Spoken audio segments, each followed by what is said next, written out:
तो हज़रत इब्राहीम अलैहिस्सलाम की पूरी ज़िंदगी कुर्बानियों से भरी हुई है। यहाँ से बात दूसरी तरफ चली गई कि आग में गिरना मंजूर कर लिया, अपने हक से नहीं हटे। उसके बाद फिर हिजरत कर ली, दूसरी कुर्बानी हुई, छोड़ छाड़ के सब हिजरत करके मुल्क शाम की तरफ चले गए। और फिर हुक्म हुआ कि अपने बेटे को, बीवी को वहाँ छोड़ाओ, मक्का मुकरमा। वहाँ छोड़ा है, कुछ भी नहीं था वहाँ, कितनी बड़ी कुर्बानी थी। फिर वो थोड़े से बड़े हुए, 10-12 साल के, फिर हुक्म आ गया कि कुर्बान कर दो अपने बेटे को। कुर्बानियों से भरी पड़ी है हज़रत इब्राहीम अलैहिस्सलाम की ये पूरी ज़िंदगी। तो ये उम्मत कुर्बानियों से बनी है। सहाबा कराम ने कुर्बानियाँ दी, इस दीन की खातिर कुर्बानियाँ दी। लेकिन कुर्बानियों के बगैर ना दीन मुस्तहकम होता है और ना दीन फैलता है। कुर्बानी के बगैर कुर्बानी देनी पड़ती है। सहाबा कराम के बागात पके हुए हैं, फल पका हुआ है, और खजूरों पर इन्हिसार होता था अरब का। और हुक्म आ गया कि निकलो, तबूक के लिए निकलो। सख्त गर्मी, दूर का सफ़र, और सवारियाँ भी थोड़ी, फल भी पका हुआ है, लेकिन सब कुछ छोड़ छाड़ के जा रहे हैं। और एक एक ऊँट पे जो है 5-5 लोग बारी बारी सवार होते हैं। लंबा सफ़र, फल पक जाएगा, ज़ाया हो जाएगा, कोई परवाह नहीं। अल्लाह का हुक्म जो है ना वो मुकद्दम है। अल्लाह का हुक्म को सामने रख के चलेंगे, रिज़्क़ को छोड़ के राज़िक़ की तरफ जाएंगे। इसको कुर्बानी कहते हैं। ये जो कुर्बानी के दिन आने वाले हैं ना, यही तरबियत है इस कुर्बानी के ज़रिए से, यही सबक है इस कुर्बानी के ज़रिए से। लेकिन उम्मत ने इस सबक को भुला दिया और गोश्त के चक्कर में पड़ गई। जो मालदार लोग हैं वो बड़े बड़े जानवर, खूबसूरत जानवर नंबर बनाने हैं माले के अंदर। ये क्या बात है, बच्चे बाहर लेके जाते हैं फिराने के लिए, जी हमारा बकरा ऐसा, हमारा बकरा ऐसा। मुकाबले बच्चों के हो रहे होते हैं जानवरों के, और माँ बाप की नीयतें भी ऐसी। इखलास कहाँ रहा? इखलास कोई नहीं रहा। अभी मैं मुताला कर रहा था, क्योंकि वो जुम्मे में हज के बारे में उन्वान चल रहा है ना, तो उस हवाले से एक नबी करीम सल्लल्लाहु अलैहि वसल्लम का एक मौज़ा, 2 मौज़े ऐसे हैं, और भी होंगे, कि दो बड़े मौज़े कैसे हैं कि जो क़यामत तक नबी करीम सल्लल्लाहु अलैहि वसल्लम के मौज़े वो चलते रहेंगे। एक तो कुरान पाक है, और दूसरा एक और मौज़ा है, वो हज से मुतल्लिक़ है। हज से मुतल्लिक़ वो क्या है, वो हदीस शरीफ में आता है कि जो हाजी कंकरी मारता है ना शैतान को, तो उनकी कंकरियाँ, जिनका हज कबूल हो जाता है, उनकी कंकरियाँ उठा ली जाती हैं, फरिश्ते उठा के ले जाते हैं। और जिनका हज कबूल नहीं होता ना, उनकी कंकरियाँ वहीं पड़ी रह जाती हैं, वो उठाई नहीं जाती। ये एक मौज़ा है जो जब तक बैतुल्लाह का हज होता रहेगा, ये मौज़ा चलता रहेगा। लेकिन बात यह है, हम ऐसे फितने के दौर में जी रहे हैं कि वो कंकरियाँ जो हाजी मारते हैं, उनको हुकूमत की क्रेनें, उनके ट्रक उठा उठा के ले जाते हैं, बाहर फेंकते हैं।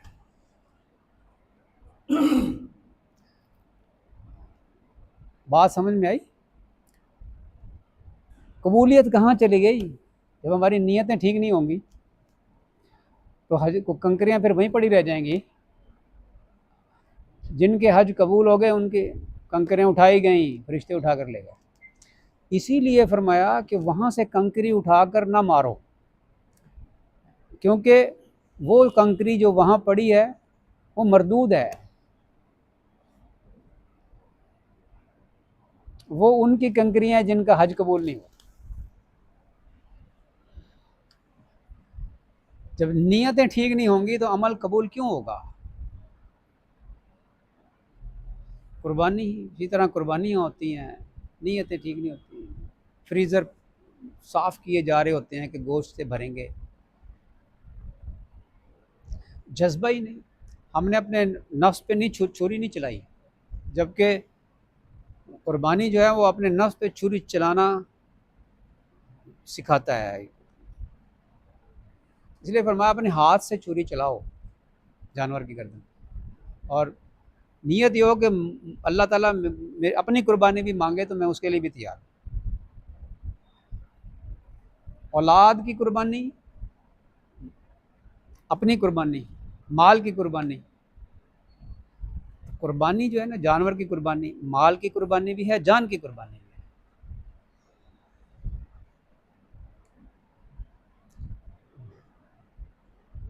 तो सहाबा कराम ने वो कुर्बानी की, तो आज हम मुसलमान हैं, और हम जो है वो नरम नरम बिस्तरों पे, कालीन पे हम नमाज़ें पढ़ते हैं, और हमें परवाह नहीं है कि हमें कुर्बानी के साथ पूरी पूरी दुनिया के अंदर दीन की मेहनत करनी है। हमें अपने कारोबार से गर्ज है, कोई हरज ना आए बिल्कुल भी। हम तो थोड़ा सा वक़्त भी फारिग नहीं कर सकते। अभी हरज होता है ना, हफ्ते के दिन अगर बुध वाले दिन और हफ्ते के दिन मजलिस ज़िक्र में आना है तो फिर दुकान पर पहले बंद करनी पड़ेगी, कुर्बानी करके आना पड़ेगा ना, और कामों को आगे पीछे करना पड़ेगा। ये तो छोटी सी बात है, इसके लिए हम तैयार नहीं। वो तो बड़े काम है कि इंसान कितने कितने वक़्त के लिए अल्लाह की राह में निकल जाए और आगे से आगे बढ़ता चला जाए, दीन की मेहनत करता चला जाए। सहाबा कराम का तरीका था। अब तो कोई चीज़ निकलता है तो पीछे जनाब घर वाले टांगे खींचते हैं, तू किधर जा रहा है, तुझे परवाही कोई नहीं है। इसलिए आज उम्मत पूरी पूरी दुनिया के अंदर जलील हो रही है। इज़्ज़त वाले काम को छोड़ दिया ना मुसलमान, कुर्बानी वाले काम को छोड़ दिया।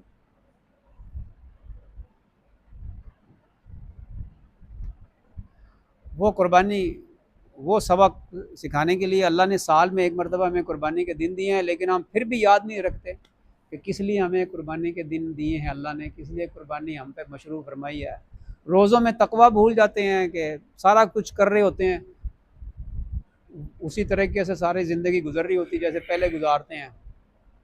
तरावी पढ़ ली, नमाज़ें पढ़ ली, तिलावत ज़्यादा कर ली, ना हमने अब नज़रों की हिफाजत की, ना हमने गीबत करना छोड़ी, ना हमने दिल को साफ़ किया, ना हमने सिला रहमी की, ना हमने अपने रिश्तेदारों के साथ जोड़ बिठाया, जो कता ताल्लुकी की हुई थी वो ताल्लुक़ बनाया, ना हमने अपनी गलतियों की माफ़ी मांगी, ना किसी का दिल दुखाया उससे माफ़ी कोई ना मांगी। सारे काम उसी तरीके से चल रहे हैं। अब लोग हज पे जाते हैं, पहले लोग हज पे जाते थे माफ़ियाँ मांग के जाते थे, अब चुपके से चले जाते हैं। क्यों? इसलिए कि अंदर तकब्बुर ही ठीक नहीं हुआ। वो जो 2 महीने पहले रोज़े थे, हज से 2 महीने पहले रोज़े हैं ना, उसमें तकवा आना था, तकब्बुर ख़त्म होना चाहिए था, नहीं होता ना। जब हम उसका इसबाब ही इख्तियार नहीं करेंगे, परहेज़ नहीं करेंगे, तो कैसे अंदर तकवा आएगा। फिर उस तकवे के बगैर हज करने चले जाते हैं, फिर अंदर वही तकब्बुर, वही हसद, वही कीना, वही बुग़्ज़, वही रियाकारी और वही हुब्बुद दुनिया, वही सारी दुनिया की मोहब्बतें, माल की मोहब्बतें वो लेकर जाते हैं, और वहाँ से क्या लेकर आते हैं? इन सारी मोहब्बतों के ऊपर मोहर लगवा कर आते हैं। नियत ही नहीं की कि हम ठीक हो जाएं, हमारा बातन संवर जाए। इसलिए कि अलामत क़यामत में से है, लोग सैर सपाटा करने के लिए हज पे जाया करेंगे, जिनके पास माल है वो हज पे जा रहे हैं। आदतें वैसी ही पक्की, फ्रॉड करने की वही, ये कारोबार है, इसमें झूठ बोलना है, झूठ बोलने की आदत छोड़ी नहीं। ऐसा है कि नहीं? हम देखते हैं ना,